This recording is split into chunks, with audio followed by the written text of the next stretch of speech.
Jesus. Hey everybody, just a quick message from Bald and Bonkers Network. We would like to remind everybody that certain topics of discussion may not be comfortable for all listeners. Certain viewpoints may not reflect those of our partners, sponsors, affiliates, our hosts, or that of our guests. We would like to encourage everybody to keep a respectful and open climate of discussion for all topics, no matter how disturbing they may be. So viewer discretion is advised.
Discoveries mankind has ever experienced. And that is why we bring you the Bald and Bonkers Show. Baby, you can get on my boat and make it rock. Wait, wrong channel. That was weird. That was weird. Did that break up for you guys? What happened? That was really weird. What was really weird, Christopher? Not the fact that you had a mad crazy face, but it was the fact that the video just looked slurred right down. That's I noticed that too. That's the spookiness is happening tonight. Always happens when specials and the Naked Bigfoot get together. My you're God. Back, Dakota. Would you like to get introduced it tonight saying you're back, Dakota? Come on. You've not been about. Well, sorry that I've been busy with a move, Christopher. I would like to thank you for not completely tearing apart my company. I know. But we are here on a very awkward and weirdly timed episode of Bald and Bonkers, talking about the origin of the zombie and who else to bring about to discuss this topic than Mike, the Naked Bigfoot, who finally has a decent enough signal to where we can actually communicate. Yes, I am your humble guest, Mike, the Naked Bigfoot, and yeah, signal's been sucking ass for some time now, but today seemed to be okay. I personally think you put that thing back in the box. Don't you? Put the stone face back in the box. I was about to say, can we stop comparing dildos here, guys? Well, Mike has got the biggest one, seemingly. That's what I've been told. I have the biggest what? Collection of dildos? You've got the biggest one. It's fine, you can haunt me. Oh my God. or the biggest schlong, because both would be true. Well, God. There's no lies being spoken in this conversation at all. Old man sag doesn't count, Mike. That's oh no, it's no sag there, boo. It's all there. So tonight, guys, this is Mike's night. He's going to tell you a very interesting tale of strange things from beyond. So Mike, without further ado, Mike, you have control, my friend. Well, it's a topic I've been wanting to talk about for some time, especially now that, you know, in pop culture now, the the zombie has become quite famous. Everybody has a TV show. Everybody has a movie coming out of some form of zombie, whether it's caused by a virus, a curse, or whatever that is pulling it up. That people they either don't know or they forget the roots of the modern incarnation of the zombie that we see in media nowadays.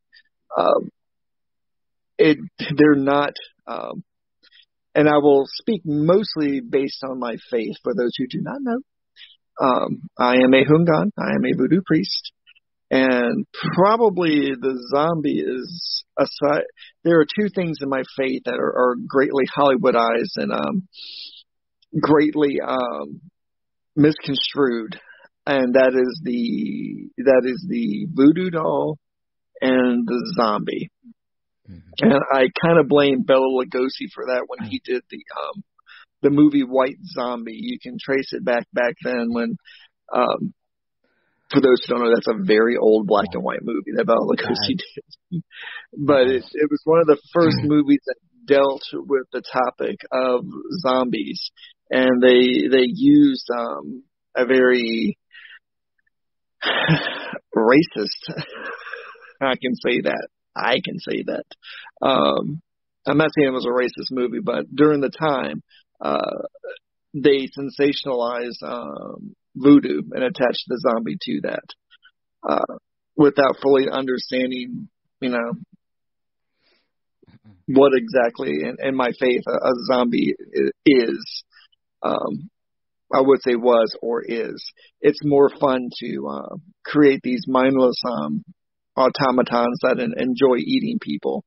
And as it progressed through pop culture, it went from just eating people or killing people in general, to eating brains and then eating flesh. The zombie in my culture does not eat flesh whatsoever. And there are, of course, I'm babbling a little bit. You guys need to interject with questions or something to get me back on track. I'll tell you what, I'll bring up a picture. I've got a selection of pictures. Which one would you like me to bring up first? Would you the flask first? The one at the top? Maybe? Yeah, because there we go. That's a powder box. For those who don't know what a powder box is, I'm about to explain that. That's a powder box. In my culture, there are two types of things that are considered what we would consider zombies. There is one that is made, that is still living, and then there is one that is more supernatural, that is what we call a risen zombie. What that container would hold right there would be, if not the ingredients too, but the actual substance of zombie dust or zombie powder. There was, and just as a side note, there was, when you talk about zombies, there's actually a movie that's probably, it's still Hollywoodizes, it still sensationalizes my faith and the zombie, but it comes very close to what we actually believe in. It was a movie called that Wes Craven did in the 80s called The Serpent and the Rainbow. I strongly recommend people to watch that movie, The Serpent and the Rainbow. It's about 80% accurate and 20% Hollywood. But it explains how a doctor who was trying to find better painkillers and anesthesia heard of zombie dust in Haiti, how it was used. And he went down there to try to collect some and learn how to make it so he could bring it back to the States and sell it to the pharmaceutical industries, and they could use it as both as an anesthesia and also as a painkiller. And he got in all kinds of trouble when he went down there with both the faithful, and he also got in trouble politically. But it's a movie based loosely on his story of when he traveled to Haiti to to find out the origins of zombie powder and zombie dust. Yeah, it's a fun movie. Yeah, I've actually seen it because I know the one you're talking about, and it's quite a very interesting movie. It's a really, really good movie that's got a lot of true elements in it. There's also another movie too that deals with it that's lesser known. It's called Venom. Am I talking about the one with Tom Hardy and the symbiote? It was done in the 90s. And actually, members of my faith actually worked on suppressing that movie. So it's really hard to come by and really hard to find. But the movie is called Venom. But it deals with the creation of the supernatural zombie. While the other movie, The Serpent and the Rainbow, dealt with the creation of the living into a zombie. So those are two movies if you guys ever want to go check them out. If you can find the movie, what the fuck? Will. But if you ever find the movie Venom, I'm talking about the one with Tom Hardy, okay, not the superhero movie with Tom Hardy. It's a different movie altogether, and it's actually what they did in that movie, which got them in trouble with us, is that they used accurate Veve symbols and actual rituals from our faith that actually work.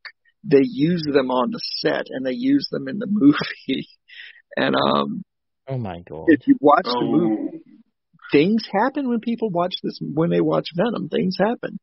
And we worked really hard to get that movie suppressed and not be shown very often. I think I'm one of the few people in this area that own a copy of that movie. Well, thanks to you, thanks to you, Mike, Dakota, and me now, and probably the whole. I'm going to go look for this movie. Now know of the movie Venom. So yeah, it raises you'll have nightmares after you watch it. Trust me. Trust me. That's nothing new. It's a completely fascinating movie. But let's get back to zombies. Yeah. You showed me the container that held zombie dust. In our culture, there are culturally two distinct types of zombies. There are people that are turned into zombies that have their soul removed and they become zombies by the use of zombie powder. Yeah. Well, no, that's part of it, by the way. And then there is the actual raising of a corpse, of a soulless corpse, and putting the spirit of a Loa within that corpse to animate it to do what you want it to do. Now, the one that's created, the one that is made, what zombie powder does? Zombie powder is a mixture of toxins, but of all natural toxins that have to literally ferment in the ground. Usually it's 30 days, and you pull it out of the ground at the height of the fullest moon to use it. That's part of the ritual. I'm not going to share the ritual with everybody. We do not do that. I will tell you a few of the ingredients. One of the ingredients is a type of nightshade. Another ingredient is, the tetrodotoxin that comes from pufferfish. It also has various other it has ground human body parts in it as well. It has graveyards dust in it. It also has the blood of a condemned man that's always put inside of it as well. Those are just some of the ingredients you use to make it with it. You will not find a hungan or a mambo that will. We all know how to make it. We're taught how to make it. But it's something so dark and something also so dangerous to create that we very seldom do it in modern times. Now, the bakor, they make it all the time because it's also, it was sold at one point as a street drug. It was cut with other products to make it a little less lethal, a little less effective, but would give everybody they would go into a coma, which, by the way, when people, you don't have to ingest zombie dust. What they would do was the person that it was made for, that was the intended victim of the zombie dust. It would be blown in their face. It would be rubbed on their skin. It would be placed in something they would drink. You name it, because you can absorb that stuff through any mucous membrane, through your skin. You could, get it through your eyes by ingesting it. It worked most effectively with contact to the skin, because what it did was it shut down your body. It slowed down your metabolism to the point to where you appeared dead, but you weren't dead. You would be wide awake the entire time it was going on, but you'd be able to speak or move, and your heartbeat would slow so much that it would be, wouldn't be able to be detected. Now, with modern technology, what we have now, modern medicine, and the equipment that we use now, it could probably be detected now with modern equipment. But back in the day, and I'm just saying probably about 15, 20 years ago, back in the day, the person would be perceived as being dead and being buried. I watched a documentary about this, and I can't remember what it was called. And it was this man, he actually survived being a zombie. Do you know the one I'm talking about? And he was told he was lying there. The powder is only one part of it, though. The powder puts them out. The zombification comes when they're buried alive. But you have to remember, was usually done as a punishment to somebody. Somebody who did something egregious to the faithful, did something egregious. Now it became a political tool later on in Haiti, where people would use zombification to punish their political enemies with. But normally it would be used to. I'm sorry, what was that? I was just going to say, after you spoke, will I bring up one of the pictures, the zombie pictures, the black and white ones that I've got? No, there you go. Oh, go ahead, dude. What, you want me to bring it up now? Bring the picture. It's an interesting one, this. You obviously know a lot more about this, Mike. He looked like somebody had been drawn from the ground. Yeah.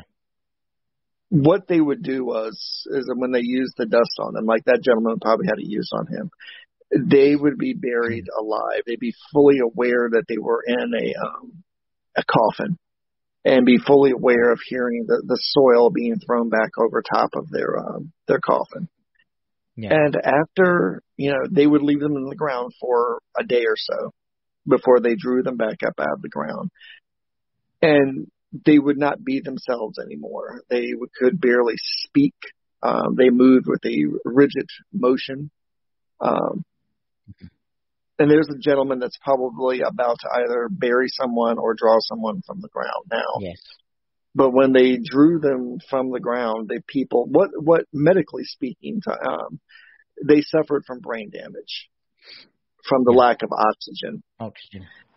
But to the faithful, it would appear that they died and they were pulled out of the ground, resurrected from the ground. Because there's actually a ceremony involved where you're doing a blessing from Samadhi. You're telling them, we're going to pull this sinner, this bad man from the ground, give him back to us, so everybody may see his shame and his punishment, and beseeching Baron Samadhi to give back his life, but you can keep his soul. So Baron Samadhi would give you back his life, but he would not have a soul. He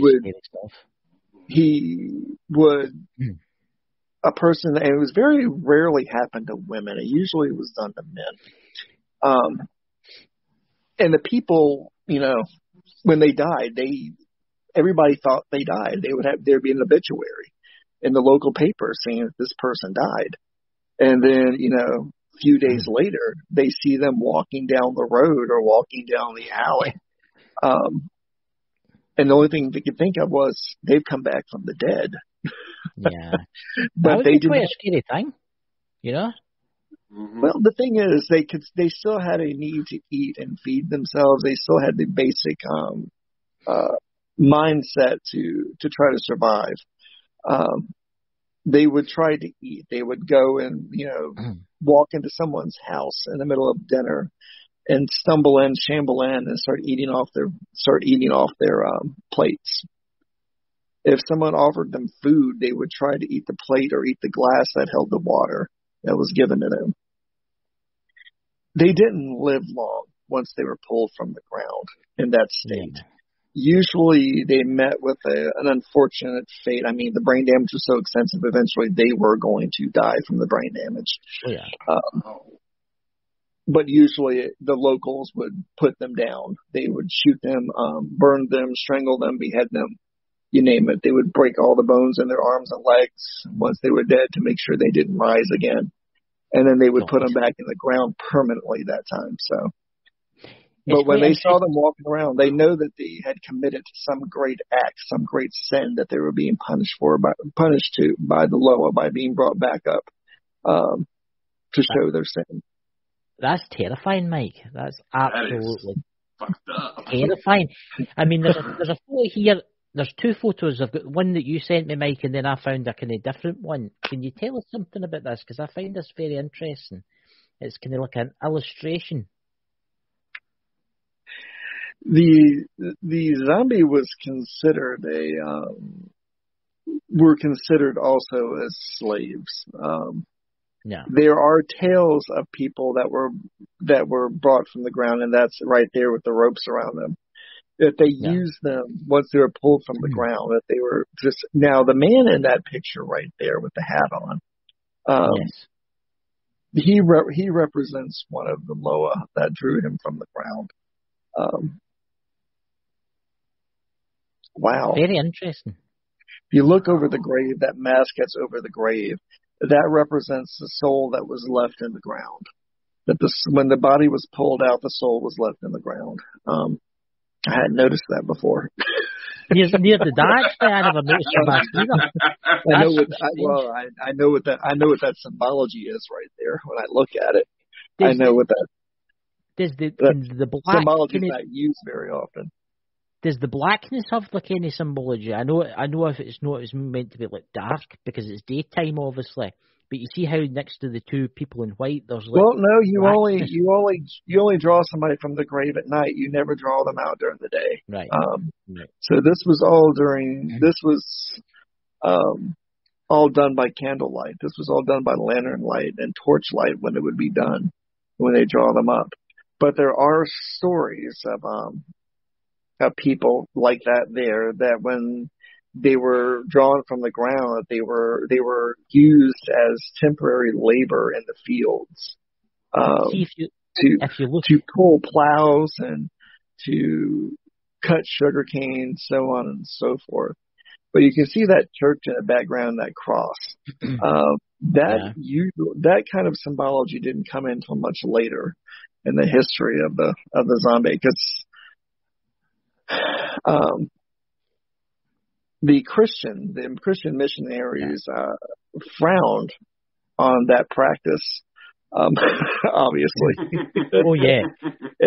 When they would go to a Christian cemetery, that would usually be near a church, behind a church, or in front of a church, and dig up somebody that was supposedly dead from the ground. Oh, good. So that illustration right there shows that they gave zero fucks to that particular church when they did that act. So, do you, curiosity, Mike, do you see the face? Do you see the face? Yeah, the faces are just, when you pull them from the ground, there's nothing left of that person that's inside of them. So they become these faceless people. No, I'm talking about the face that the man of the man that did it. Yeah, look at his leg. Look at his bottom leg. Oh yeah, that's a representation of. That's one of the representations of Samadhi. When he is pulling people from the ground for you, he walks Samadhi, and the reason why you break their legs and arms when you put them back into the ground is one of the aspects of the Baron of Saturdays is that he is the broken man. That he walks because he walks. Almost like a spider, because of his arms and legs are perpetually broken. The bones in his arms and legs are always broken. But he can still wield a shovel and dig your grave if need be. I find it very disturbing too, Mike, that there's a child in that. No, that's normal. So they brought No, children back that's too. normal. So they brought children back too. Why would you want to bring a child back? That was usually done politically, and done by your political enemies that would do that. That would kill your children and bring them back. Kill them figuratively and bring them back. Before we go Something the political figures did at the time, especially in Haiti, they wouldn't kill you. They would torture the hell out of you, but they would torture and murder your entire family. Oh my God. So you would have to live with the memory of what they did to your family. They wouldn't let you die. And I've heard plenty of stories that involve that. That's actually, it's terrifying. It's terrifying. There's a photo here that you sent me, Mike, and I would like to know more about it. It's very interesting. Here we go. Yeah. That's a representation of Shango that they're trying to invoke right there. Actually, Shango deals more with putting the dead back in the grave. And that probably leads into the next type of zombie that I was telling you guys about. This is what I'm looking for. The more supernatural, the more paranormal, supernatural, insidious zombie that's done with it. Yes. There is a ritual, there is a practice of somebody who is freshly dead, having their body taken from it's brought above their grave. Their grave is dug up and they're brought to lay flat on their grave. And this is probably something more what Hollywood grasped onto when they started coming up with the various zombie movies and zombie television shows. Yeah. Aside from the eating of flesh and brains. Yes. The zombie is used as a tool for revenge. That the body is brought back, but the spirit is not brought back. But you need something to animate the body when it's dug up from the grave. And it's usually the spirit of a member of the House of Gadi, which is one of the greater houses. I know it sounds like Game of Thrones, but it's not. When I start talking about houses. But there are families in my faith's spirits. There's families of true families of spirits where there's a father, a mother, and the children, grandchildren, and cousins, uncles, so on and so forth. And the Gadi is one of the family names and one of the families that their main aspect to all of the children that were born as low as in that family were to deal with different aspects of death and undeath. And you would dig the body up. It had to be an intact body. It couldn't be missing arms, legs, head, anything like that. It had to have its own eyes as well. It had to be as intact as possible. So. And it was preferable to be rather youthful, and during their time of life. But what you would do was you would animate this body to go forth and to literally kill people, to go out and strangle, beat, kill, chew, you name it, to other people. But you would have to invest a spirit from the Gadi family to animate this body. The trick was once the body is brought up and once the body is animated, the body can never, you can't destroy it. You've brought something new to the world that you can't get rid of once you do it. Once it fulfills its purpose, it sits back and waits for more orders. It'll actually follow around the person who brought it back in the first place, who created it in the first place. It will actually follow them. They may leave it in the cemetery, but as they're walking down the road or traveling in the country, they may see the body that they brought back walking and following them through the woods or walking and following them through the town or the city. Again, they walk with not with a fluid gait. They walk with, stiff legs, stiff arms, But when you just looking at them, you would assume that they were alive. You wouldn't assume that they were dead until you tried to speak to them, and they would not speak back. And if you looked deep within their eyes, because where their pupils should be at are tiny orange pinpricks of flame that exist in those eyes. That is the spirit that's animating that body, that exists within the eyes of that zombie. And they would send it out to for revenge, to kill if a wife is unfaithful, if your wife is unfaithful, you would send the zombie forth to kill the man that she was screwing. If you felt like that your neighbor had done something to offend you enough to where you felt like creating this blasphemous thing to go out and to kill them. It reminds you a lot of the Jewish and the Kabbalah golem is the way you would give it its instructions. Instead of giving it instructions and placing the instructions in the mouth of this automaton that you raised up, you would draw pictures using colored sand to do it with it. And you would bring it, it would sit there with you, and you would show it what you wanted it to do. And you would give it a time frame in which to do it with. Now, you only maintain control from moon to moon of it. That's a control. It would only listen to you from moon to moon. It would only kill for you from moon to moon. So you'd have 30 days for it to exact what you wanted to do for it to do it. Then after that, it was free to roam. And like I said, usually it followed you. It wouldn't leave you alone until you put it back in its grave. Like I said before, you couldn't destroy it. You could burn it. You could chop it up. But over time, throw it into the ocean. But over time, this thing would piece itself back together. It would come back together. It would show up on your doorstep again.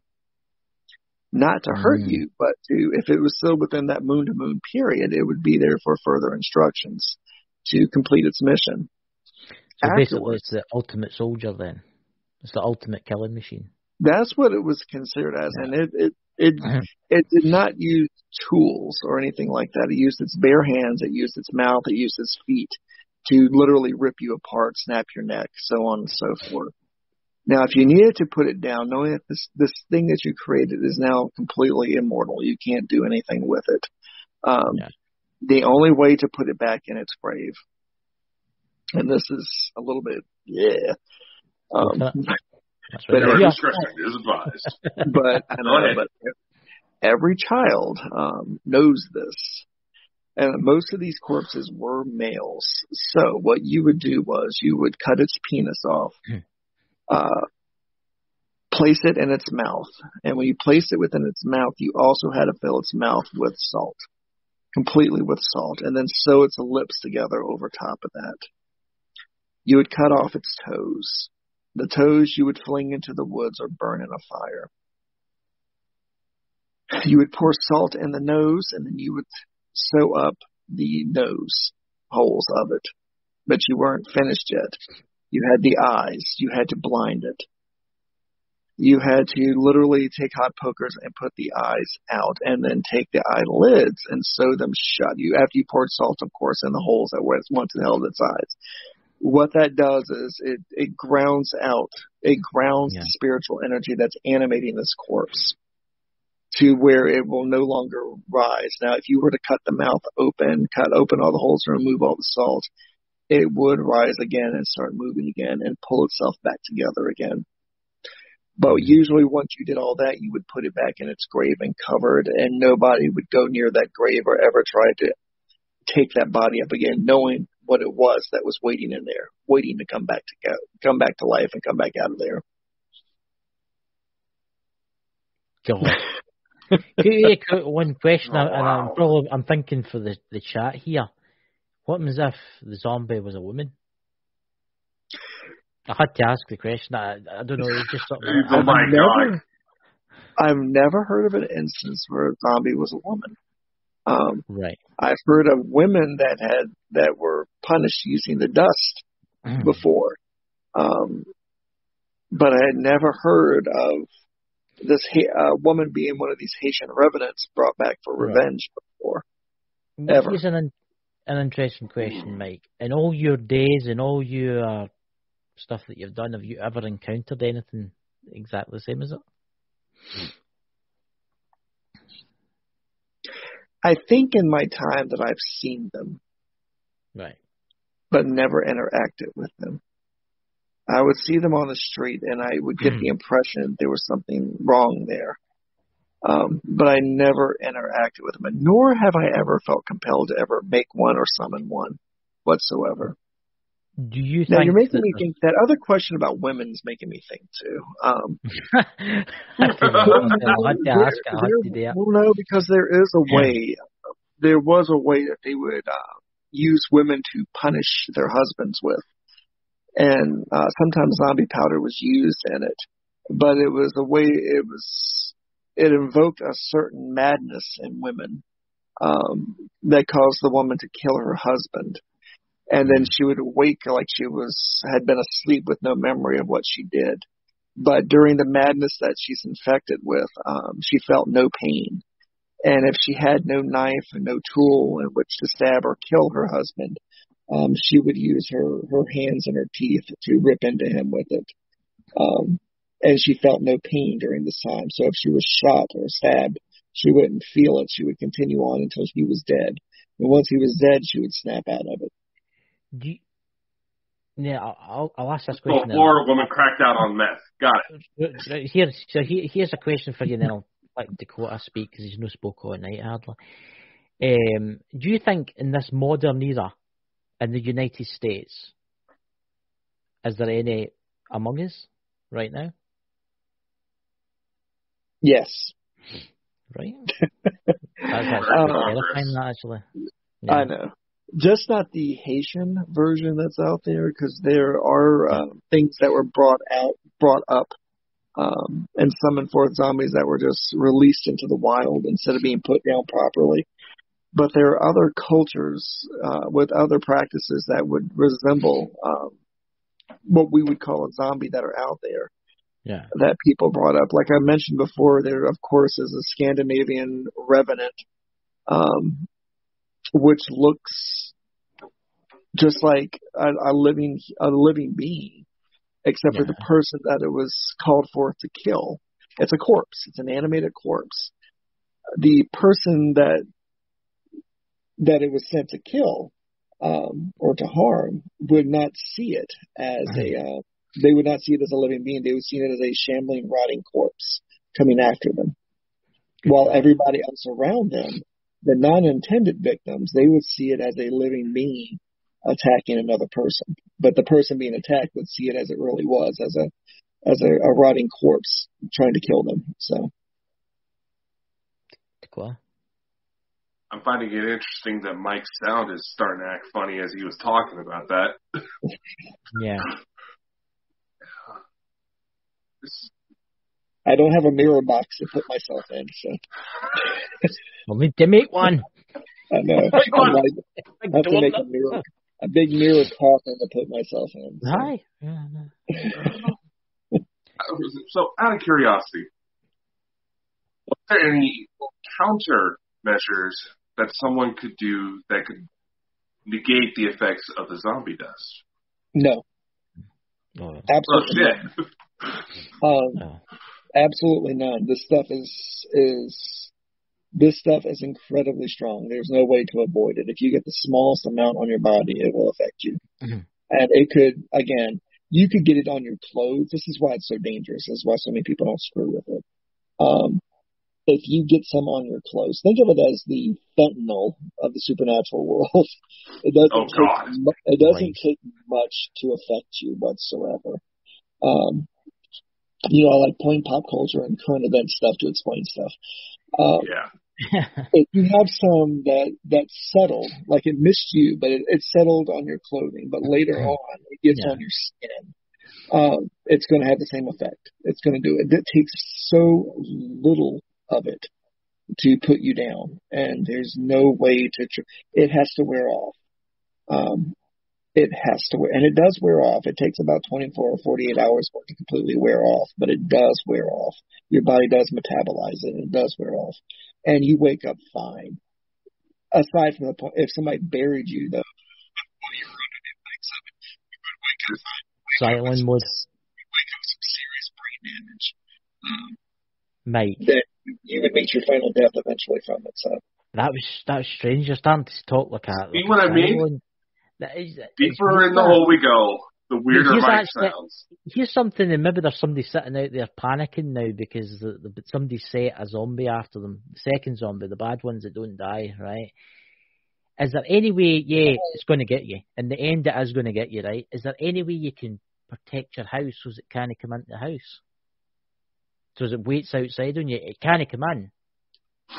Is there any way you can protect your house to stop it from coming in to get you? Supposedly, if you put a ring around your house of, it's called, it's a tree called beach pine. It has a more proper name, but in Haiti it's called beach pine. That you use the ash from that mixed with the soil of the person of the body that was pulled from the ground. But you would have to know that name of that person and find their grave to be able to get the soil from their grave. And you would mix those and you could put it in a ring around your home. They couldn't cross that whatsoever. Very few things actually can cross that mixture. But you would have to know a lot of details about what was coming after you, what it was in life that was coming after you, to be able to find the grave and then be able to get the dirt from that grave to mix it with it. So, very interesting. I've just got one more question before I hand you over to Dakota. See how you were saying about destroying the body, chopping its toes off and stuff, and then you went and said, because this is I was thinking about this. You said there's some just thrown into the woods loose. What did you mean by that? So you're telling me that they're maybe wandering about the woods as we speak? Yeah. Loose. Especially if the one that called them has died. If they died, they don't have anybody. They don't have an anchor anymore to this world, so they wander the world now.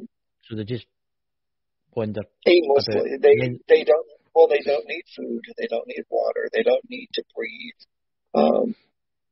They're probably what gave a lot of credence to a lot of the legends of some of the more dangerous zombies that we have in our pop culture now, were people spotting these free-range zombies that became free-range once they were abandoned or the person that called them up had died and left this world. And they no longer could follow that person anymore like a puppy. So, yeah, you could quite possibly run across one. It is very, very possible. That's quite But much scary. like one of my favorite quotes from the Hellraiser movies, it's that you don't want to get in its way. The quote is, you never stand between hell and its goals. So you never stand between that thing that's out there walking and where it wants to go. Otherwise, it'll take enough interest in you to snap your neck and then keep walking. Lovely. My goodness. Dakota? Now, Mike, for some reason, I just got to start thinking of, like, skinwalkers and stuff. Oh, Jesus. Christ. Oh, my God. Has there ever been an incident where it wasn't humans that the zombification process was done into, but animals instead?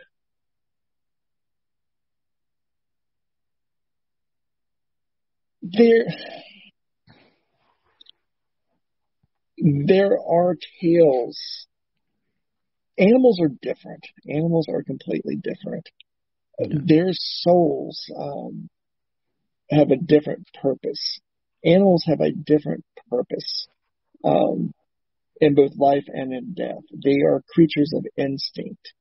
So you couldn't call up the spirit of a wolf, of a dead wolf, or try to summon a dead wolf, because you're just bringing something back to this world that's going to act the way it was when it was alive. It doesn't have that spark currently or in the past of humanity of purpose. It is a creature of instinct. And when you bring it back, you have a creature of instinct again that you won't be able to communicate with it whatsoever. And it's going to act instinctually. If you were able to pull something like that off, it is something that's going to act instinctually. It's not going to be your personal attack dog. It'll more likely attack you and rip your throat out, and then fall back into a state of death after it does that. Pet Cemetery, got it. Here's a question. I'm just going to throw this out here. It popped into my head when I was sitting here, but obviously this is probably a load of rubbish, right? What happens if you get a darker creature, a living darker creature entity, known, because there's loads of cryptids out there, right? That's intelligent, aware, and do the exact same to it. The Bigfoot. Now, there you go. I couldn't imagine a zombie Bigfoot whatsoever. That would be fucking horrifying. But there are, in different cultures, especially in Native American cultures, there are darker spirits of the wood that can be, and from nature and from the rocks and from the stone, that can be called up to animate corpses with. There's stories that they would tell back when we were moving out west and moving across the west, of people seeing Indians riding horses at midnight across the plains, but they would have this blue like hellfire glinting off of their bodies and off of the horses. And supposedly these were once dead Indians that had died, that had been brought back to defend their lands. But their souls didn't come back. They brought the spirits of the land, protecting spirits of the land, and some of the darker spirits of the air and of the night to inhabit the bodies to ride out to do these things. So you're fucking telling me that Ghost Rider is real? Son of a bitch. Ding, ding, ding, ding, ding, ding, ding. Sorry, it's just... Yeah. No. I can think about 13 tribes right now are thinking about coming there and smacking you around right now. Sorry. Do you want me to give you your address, Dakota? If any American Indians out there want to meet Dakota in person, please go to the website and leave a comment or two. You know, it's always available. Just head out to Lanarkshire, you know. You can get Google instructions. Idaho. Google Maps to his house. I'll post Chris's address. You know, he left it in the store, so. I know. It's absolutely fine. It's absolutely fine. You can come and visit if you want. I'm not caring. So, there's one other picture we've got there actually, and it was. I think it's the one where you said where they're mixing up the ingredients. You know, but never actually showed this one. Let's see. Let me play it. There we go. Yeah, it looks like they're mixing the ingredients to it right there. Is that a human skull there? That's like a human skull. Yeah, it's a skull. I have before I say this. It is illegal.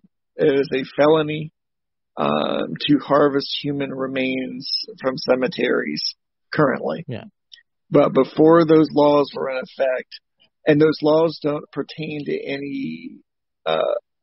any human remains that were harvested before that law went into effect.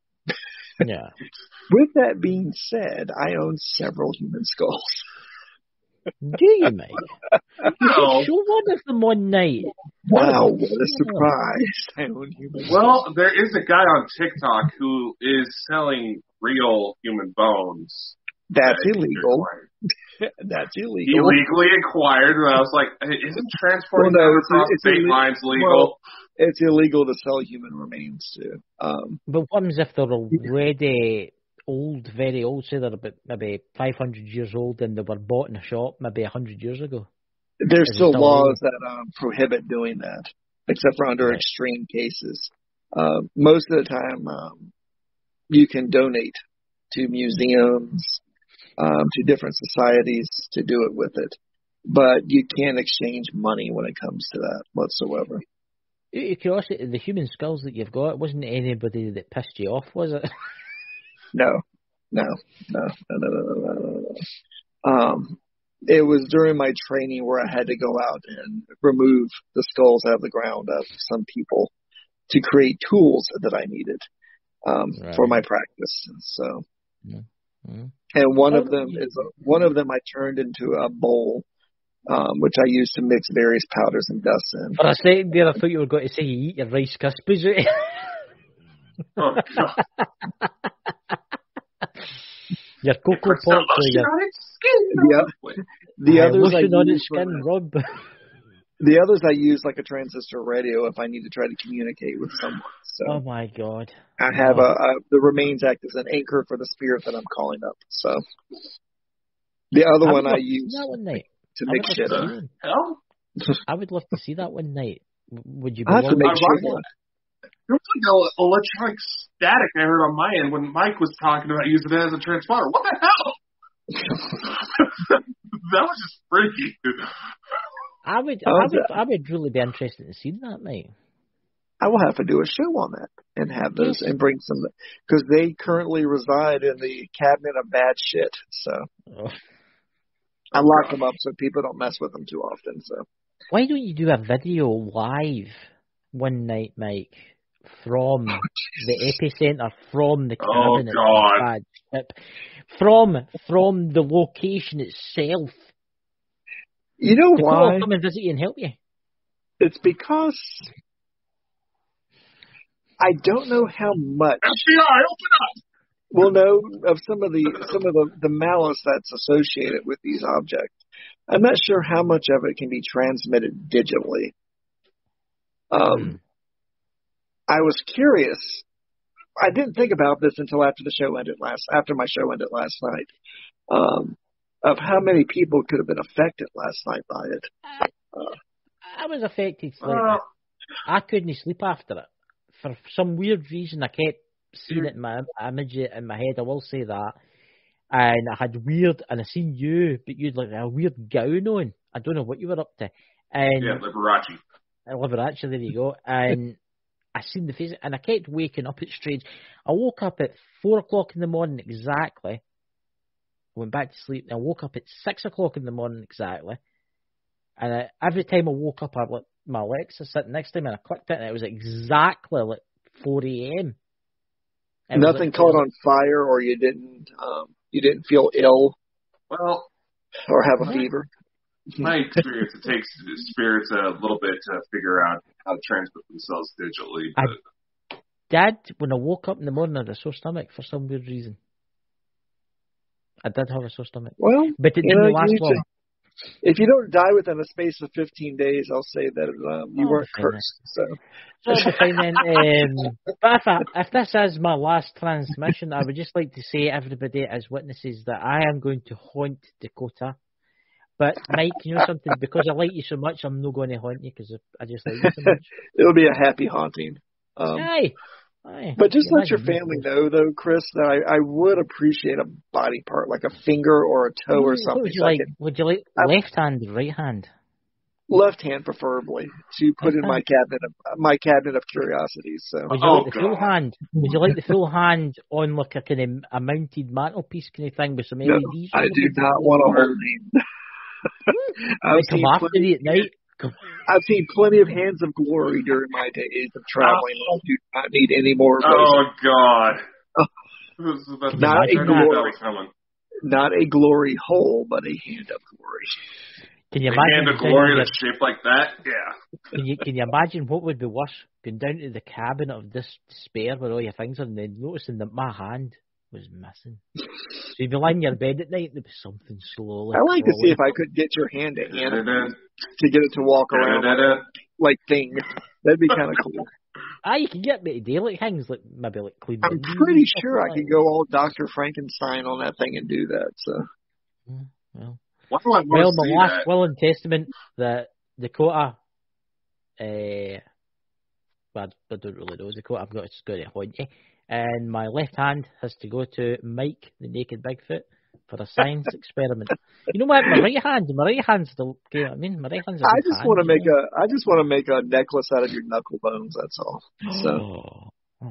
I think that would look really nice. And you can buy it on All right, Amazon Dahmer. from Mike's store. Well, no, I own several bone necklaces. I wouldn't mind another one. Oh my God, it's all coming. I own Oh, God. I Can I own ask you several something? musical What's the instruments that are next- made from human remains as well. So Oh my God, ladies those and I gentlemen. inherited. Those were passed along to me, so I did not make Any those. They were sex inherited. toys? Oh no, one of them is a pipe made from a femur. That sounds that's in there too, because every time you play it, every sound that comes out of it is so sad, and you can't get the music out of your ears once you hear it. It lingers with you for days and days and days when you play music on somebody's human remains. So, and I have a drum that the drum part of it is made from human skin. So I inherited that. I did not buy that. The FBI was sitting watching this today, right? Everybody Where's this inherited that, transmission coming from? Yeah, it's over 100 years old. It's like, I inherited that. Don't look underneath the rose bush. Yeah, And you're it's looking over. forward- It's over and you 100 years old. So Are you looking forward to Sunday, Mike, when you said you were coming on with me and Dakota to talk about the Paris catacombs? Or you like it there? There's loads of human parts in there. Oh, yeah. That's kind of like a Walmart for body parts, isn't it? That's probably one of the few places on Earth that I would never go to. Would be the Parisian catacombs whatsoever. Why not? Why? That's kind of like a holiday location. Well, you know they still hold parties and raves. Oh yeah. And there's in those catacombs. There's cults that practice all kinds of crazy shit down there. There's actually drug labs that are in those Parisian catacombs as well. Yep. There's all kinds of crazy shit that happens down there. Yeah. I've seen way too many movies and documentaries about that place. What's that film? Is it So Below or So Beloved? What is that? Yeah, that's one of the worst ones. That's like, oh God, it's so claustrophobic. It'll just fuck you up watching that movie. As Above, So Below. That's a tough movie to watch. There's also a movie called Creep. There's one called Creep that's like that too. That'll just make you claustrophobic watching it. I felt claustrophobic when I went down there myself. Oof. You've actually been down there.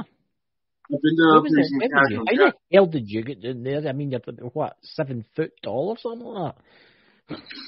Not quite, and trust me, there was a lot of fucking limbo in order to get through some of the doorways. But yeah, I was in one of those tour groups that I told you about, and they took us to the Paris catacombs. So I was like, oh, sweet.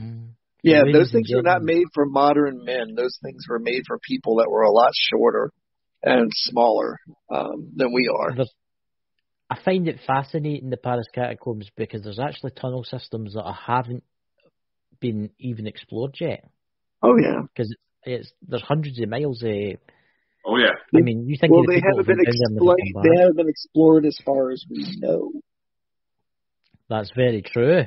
There could be whole groups of people living in those catacombs too. Well, I actually found out something really interesting. During World War II, you'll like this, the Nazis had a bunker in the Paris catacombs. And I kid you not, 10 feet below the Nazis' bunker, the Paris resistance, that's where their bunker was. I can believe all that. in the same system. All in the same system. And never the two would meet. I mean, that's just how extensive those catacombs were and are. Oh, yeah. Yeah.